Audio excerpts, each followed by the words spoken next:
another vlog! It's been a while since my last vlog. And today, magbe-makeup tutorial tayo. Actually, medyo late na nga to kasi nag-start na to. So, today, ang gagawin natin is magba-back to school makeup tutorial tayo. So, lahat ng ipapakita ko sa student budget friendly. So, if you wanna know my thoughts about it, then please keep watching.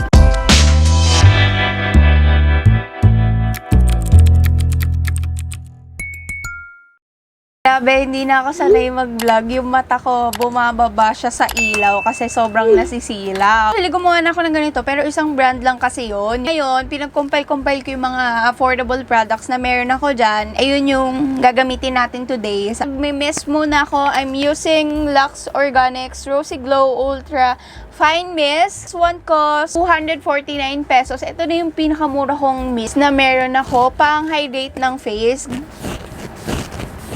And importante din guys na nagpe-prep kayo ng skin bago kayo mag-makeup. Meron ako mga freebies na ganito sa shade na mga nakukuha, brands na nagpapadala or sa mga binibili ko. Sa Shopee, ganyan pag may freebies, ayan, gamitin nyo yan guys. Pero syempre dapat alamin nyo muna kung maganda yung product. Cleansing foam and then serum. So, Mary and May, ayan, Korean skincare siya. Gamitin nyo yan para hindi sayang, pampahydrate ng face. Para maganda yung lapat nung base natin guys. Ayan, ganyan. Hindi naman sensitive yung skin nyo. Ayan, gamitin nyo yung mga freebies na binibigay sa inyo. Pero if sensitive, gamitin nyo kung anong serum yung meron kayo sa bahay. Water-like lang siya, guys. After nyo mag-prep, ang pinaka-importanting step is mag-sunscreen kayo. I have here yung Fairy Skin nila sunscreen and Megan tinted sunscreen. Pero ito yung gagamitin natin today, si Megan. Known Perfecting Daily Tinted Sunscreen. Meron siyang SPF 50 PA+++. One kasi merong mga hindi hiyang dito, nagkakaroon daw sila ng tiny bump. Pero sa akin kasi hiyang to. Gusto ko to kasi very lightweight siya. Ayun, ito na lang yung gagamitin natin. Pero bago tayo mag-tinted sunscreen, magko-color correct muna tayo dahil ang dami nating pimples because it's time of the month. Yung meron ako na affordable, this one is from Pink Flash. Ayan, as you can see, burado na siya. Double Fit Concealer Palette. Ayan yung shade. Nasira siya ngayon lang. Tura ng palette niya. So, madami ka nang magagawa dito. May peach corrector and may concealer din. Meron din siyang pang brighten ng under eyes or kung saan mo gustong part na mag-brighten. This one costs 189 pesos only and meron ka ng 4 na shades. Gagamitin natin itong peach corrector dito. Konting-konti lang yung kailangan ko, guys. Matakpan ng ating mga dapat takpan. Ayan, ang dami na nga yan eh. And tatakpan ko lang yung mga dark spots. Ayan. And then, i-blend ko lang using a brush. I-share kasi yung tinted sunscreen natin mamaya. Tignan nyo naman yung nangyari. So, if may gusto kayong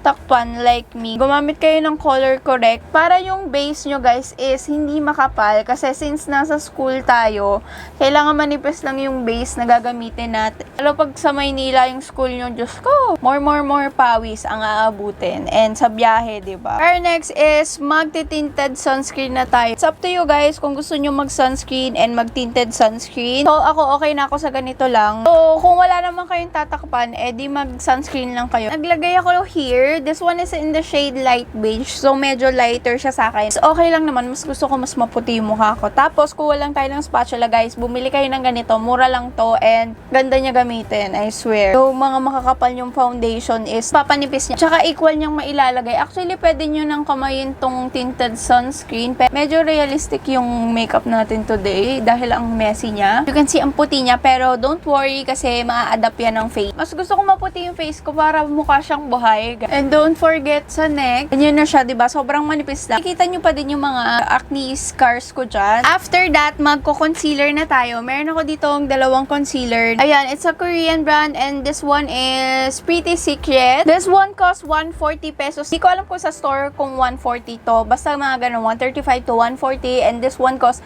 145 pesos si Pretty Secret. If gusto mo na natural look lang, ito yung gamitin mo kasi pipis lang yung coverage niya. Ang problema ko dito dito is mapuputi yung mga shade. Kasi natural beige, medyo maputi pa siya sa akin. Pero okay lang kasi para mapabrighten niya din yung under eyes ko. I love their applicator, parang Tarte. And ito naman si The Same, mali yung shade na nakuha ko. Ang olive niya sa akin, pero ginagamit ko pa din siya. So this is in the shade 1.5. Tignan nyo, as you can see, ma-olive siya. And ito si Natural Babe. Maputi pa yan pag nilagay mo. Pero if gusto nyo ng may coverage, ito si The Same yung gamitin nyo. Gamitin ko sila parehas. Ito yung gagamitin ko sa pang spot conceal and ito sa under eye ko dito. Kasi, ayan. Ganyan. Spot conceal tayo using etong si The Same. Konti lang naman kasi namumula siya, girl. So, yung ibang imperfections ko, ayoko nang takpan. Okay lang yun. Diba dati madalas ako sponge yung pinang-aano ko. Ngayon, ang saya pala mag-brush na concealer. Ang daming hindi nasasayang na product. Tapos, ibe-blend ko na yung mga in-spot conceal natin kinemerut. Tap-tap-tap lang. O, diba? Nakita nyo yun? Tap-tap-tap lang para hindi niya makukuha lahat ng products, guys. Pero kung wala naman kayong tatakpan, pwede na kayong mag-sponge. O, diba? Nakita nyo? Nag-brighten. For our next is magli-liquid blush na tayo. I have here yung Dazzle Me Creamy Liquid Blush. Is in the shade Sweet Pink and Flirty Peach. This one costs 140 pesos. And if gusto mo naman na matte finish and velvety finish, Everbilena Pillow Pop Cream Blush in the shade Creamy Coral. Brush yung gagamitin nyo. I'm gonna be using Sweet Pink. Sweet Pink, and this one is Flirty Peach.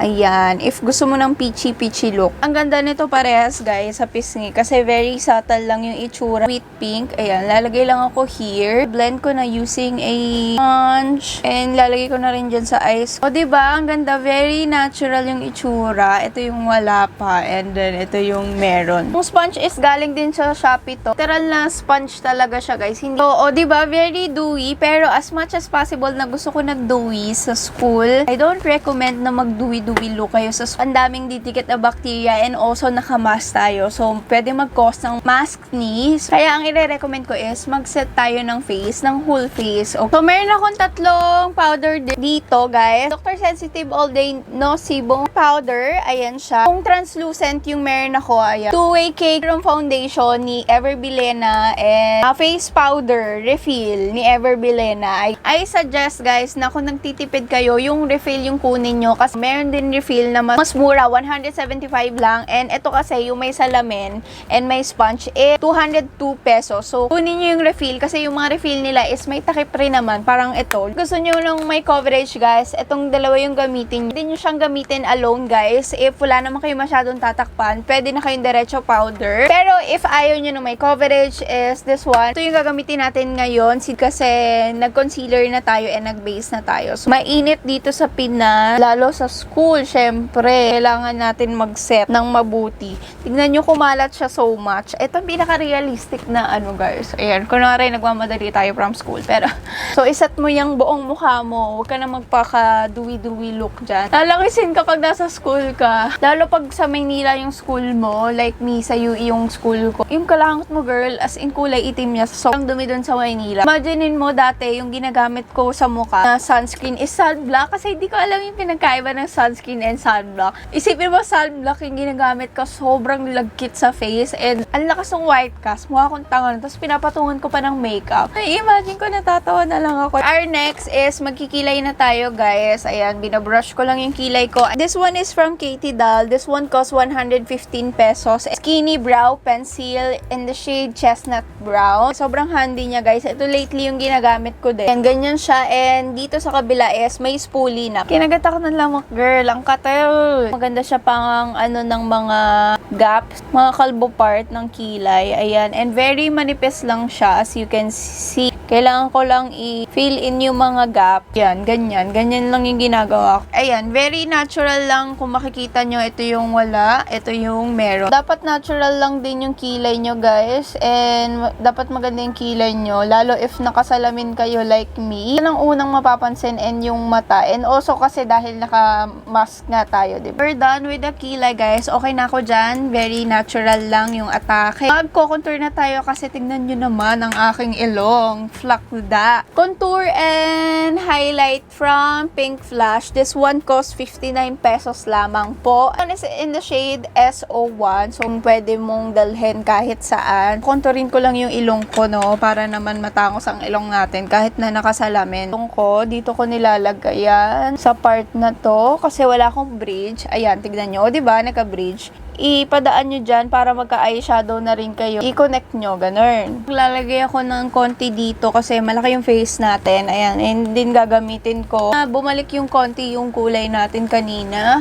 And sa noo, syempre. Student ako guys, hindi ako nagko-contour kasi hindi pa ako marunong. Pero yeah, ngayon hindi ko na siya kayang i-skip kasi malaki yung natutulong niya sa features ng mukha natin. Magba-blush na tayo guys. Curline Oil Control Blush on. Alam niyo na to, the OG. This one is in the shade Rosy Cheek. Kasi ang binibili natin noon is parang diba, yung tomato emerald na shade. This one is kulay pink. Dahil, ayan, ganyan yung itsura niya. Very subtle, pabebe pink. Yung dati kong ganito is si tomato. Nalimutan ko yung shade. Basta si tomato yung pangalan.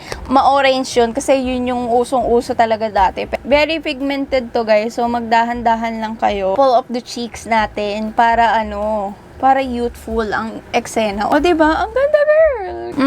Ganda, girl! Gusto nyo mag-eyeshadow, guys? I-recommend ko is this one from Pink Flash. Easy to blend eyeshadow. This one costs 159 pesos lang, guys. And meron na siyang tatlo. As you can see, gamit na gamit ko na yung isa, guys. Meron siyang tatlong shade. Meron siyang shimmer, mas darker, and pang base. Brown siya, tapos darker brown, and may shimmer din siya. Dahil nga pang school lang, gagamitin natin itong nasa gitna. Ayan, yung brown lang dyan. Very natural lang to guys, na brown. Para siyang coffee brown, ganun yung eksena niya. Tatal lang nung kulay niya. Meron niyang kulay guys, kala niyo lang mala, pero meron yan. And after that, mag-eyeliner tayo. Pero ang gagamitin kong eyeliner is kulay brown. Low Touch Pencil Eyeliner from Pink Flash na naman. So, halos Pink Flash yung mga nandito guys, kasi mga mura talaga sila guys. Very nagtatagal to si pencil liner. Ito yung itsura niya. And also manipis lang siya. Brown yung gagamitin natin para subtle look and more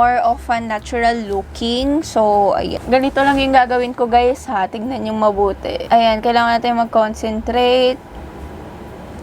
Yan, sobrang natural lang ng ginawa ko. O, diba? Para ma-extend lang yung mata natin and para mas mabuhay lang yung mata natin. Ka-curl ko lang yung lashes ko. Itong gamit ko is from Nichido. Sobrang tagal na nito, guys. As in, mag-curl is magmamaskara na tayo, guys. Meron ako dalawang ipapakita sa inyo dito. Isang affordable at saka isang hindi, guys. Affordable one is si CC Mascara and this one is si Heroin Make Mascara. So, for me, guys, mascara ang isa sa pinaka-importante sa makeup na nagpapabuhay sa ating face. Nakita nyo naman, wala tayong lashes and parang sobrang blunt lang itsura natin. So, dito kayo mag-invest guys sa mascara. Very helpful siya lalo if mabiyahe tayo. Tapos papawisan tayo guys. So, dapat maganda yung mascara natin, hindi nag-smudge and everything. Kahit lumabas kayo nang walang blush off, basta naka-mascara kayo na maganda girl, maganda na yung itsura nyo. Ganon yung peg. Parang yung mga nagpapa-falsies, parang woke up like this yung peg nila. So, gets nyo ba? So, pero if wala kayong budget, ito muna si CC Mascara. This one costs 199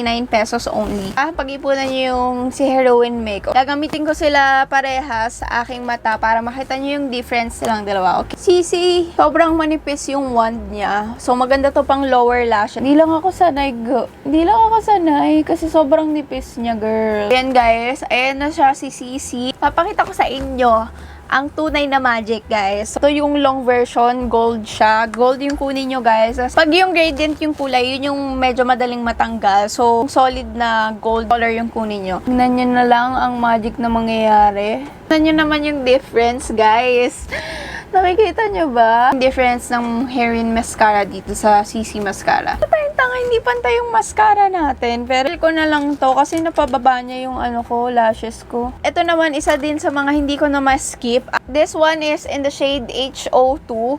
Ang pag-highlight ng inner corner, guys. Ayan, ganyan yung itsura niya. Gold siya, guys. So, lakas niya talaga makabuhay. So, ayan, wag niyong i-skip din to. Tapos, mag-highlight na din tayo ng very light gamit ito. Para naman hindi tayo flat na flat, 'di ba?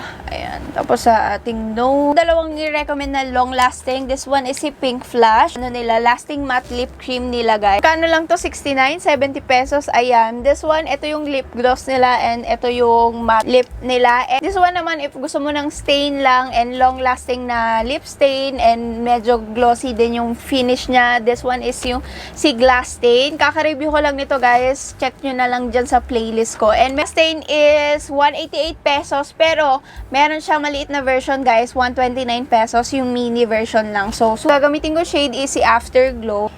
Ayan. Ganyan siya, guys. And ang ganda ng stain na naiiwan niya. Okay, so after that is magsa-setting spray tayo. Ito lang yung pinaka-affordable ko na setting spray ngayon. Pero pwede nyong gamitin din ito, yung si Mist. Pero magkaiba kasi yon. Para ma-set yung makeup natin, ito gagamitin ko si CC Makeup Setting Spray. So this one costs 359 pesos. Meron si Dazzle Me na setting spray, guys. Pero hindi ko pa siya natatry. Let me know kung gusto nyong itry ko sa TikTok ko or something. 175 pesos lang yun. Mas mura. So, ito mas mahal to, pero tested ko na din kasi to na nakadalawang bottle na ako nito, guys, and pangalawang bottle na to, paubos na naman siya. Set nyo yung mukha nyo para magtagal yung makeup sa mukha nyo. Papatuyuin ko lang and then I'll be back. So guys, here is the final look. As you can see, very simple and fresh lang, ganyan. Minsan ito din yung ginagawa kong makeup pag gusto ko lang mag-mall, ganyan. Tapos try natin lagyan ng salamin. Salamin friendly ba siya? Pero ayan. Oh.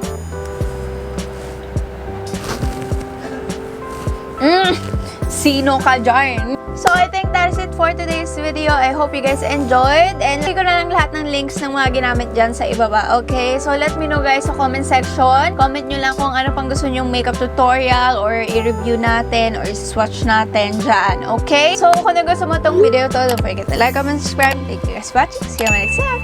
Bye!